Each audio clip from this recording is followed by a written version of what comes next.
Hello friends, ये ma'am हमारे पास में आई थी। इनको चेस्ट पेन की प्रॉब्लम थी और पहले कहीं फिजियोथेरेपी वगैरह करा रही थी, हम नाम नहीं लेंगे किसी का।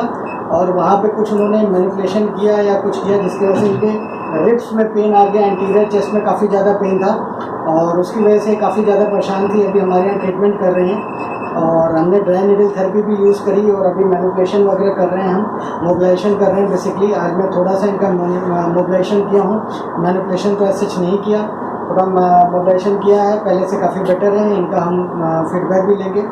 और स्टैंडअप में बेसिकली इनके पेन आ रहे हैं, स्टैंडअप में पेन आ रहा है और ये हमारा बस आराम से रिलैक्स।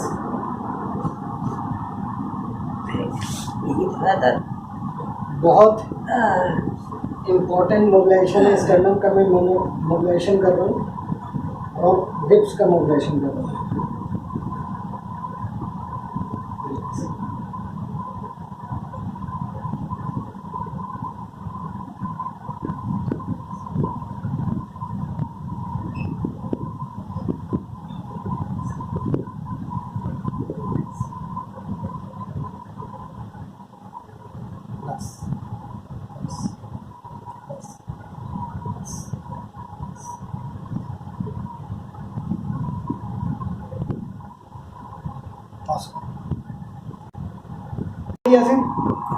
लंबी सांस लेते हुए ऊपर उठाना है, लंबी सांस लेते हुए ऊपर उठाइए, वेरी गुड।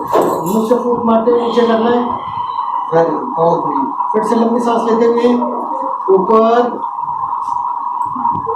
मुंह से फूंक मारते हुए नीचे, बहुत बढ़िया। फिर से लंबी सांस लेते हुए ऊपर, मुंह से फूंक मारते हुए नीचे, रिलैक्स। फिर से लंबी सांस लेते हुए ऊपर, मुंह से फूंक मारते हुए नीचे, दोनों हाथों को ऐसे खोलेंगे, लंबी सांस लेते हुए बाहर की तरफ खोलिए, बहुत बढ़िया। फिर अंदर फूंक मारते हुए, फिर से अभी हमने मैडम का ट्रीटमेंट किया है और मैडम से जानना चाहते हैं क्या क्या दिक्कत हो गई थी आपको, थोड़ा ब्रीफ में बताइएगा हमें।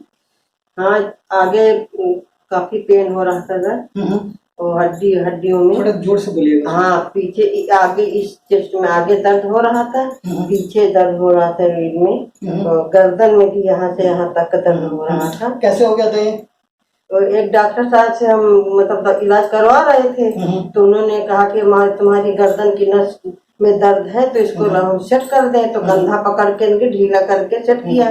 सेट करने में ही अचानक इतना पेन आया कि सांस नहीं ले पा रहा है। ठीक है, ये सही। यहाँ पे मैं जो बाकी वीडियोस में भी आपको बताता हूँ, हम डॉक्टर साहब का नाम नहीं लेंगे किसी का, ठीक है, क्योंकि ये वीडियो पब्लिकली जाएगा।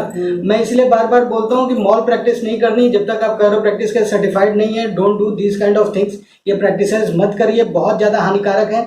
मैं सर्टिफाइड हूँ कैरो प्रैक्टिस का, हर वीडियो में मैं बताता हूँ, मास्टर्स हूँ फिजियोथेरेपी में। आप भी पहले पढ़ाई करिए, एजुकेशन लीजिए, प्रैक्टिस करिए, उसके बाद पेशेंट पे करना है। जैसे इनके साथ में हुआ ऐसे बहुत लोगों के साथ में हो रहा है। आप इस तरीके की मॉल प्रैक्टिस और गलत प्रैक्टिसेस बंद करिए, अच्छी चीजें नहीं है ये। या घर में ये वीडियोस देख करके आप जो ट्राई करते हैं वो नहीं करना है, वो कुछ भी हार्म भी हो सकता है। अभी बताइए, आप जब से हमारे यहाँ आ रही हैं क्या एक्सपीरियंस रहा आपका? हाँ, हमको काफी आराम मिला है। हाँ, आपने जो इलाज किया है, और जो पीछे गर्दन नहीं, जो किया था आपने, हाँ, उसको सर्वाइकल बोलते हैं। हाँ, सर्वाइकल का भी आपने इलाज किया। आगे डिप्पी नहीं लगा करके आपने, ड्राई नीडल थेरेपी, हाँ, नीडल लगा करके आपने किया। जी। हाँ, सिखाई। अभी पहले से काफी बेटर है। कोई पेन किलर, कोई स्टेरॉइड नहीं दी हमने? नहीं, कोई नहीं। बिना दवाई के आप ठीक हुए। हमारे पास कैसे आई थी? आपको सर्च किया था। अच्छा, ठीक है, चलिए, बहुत बढ़िया। एक परमिशन चाहिए, क्या वीडियो हम दूसरे लोगों को दिखा सकते हैं? ठीक है। और दूसरा, किसी को कुछ मैसेज अगर देना चाहें, जो लोग ये वीडियो देख रहे हैं, उनको क्या मैसेज देना चाहेंगे? हमारे यहाँ जो बिना दवाई के हमने ट्रीटमेंट किया, कैसा लगा आपको? नहीं, तो आप हमारा इलाज अच्छे से हुआ है, हमको अच्छा लगा, हम दोबारा भी आएंगे आपके पास में। ठीक है, थैंक यू। ठीक है, थैंक यू।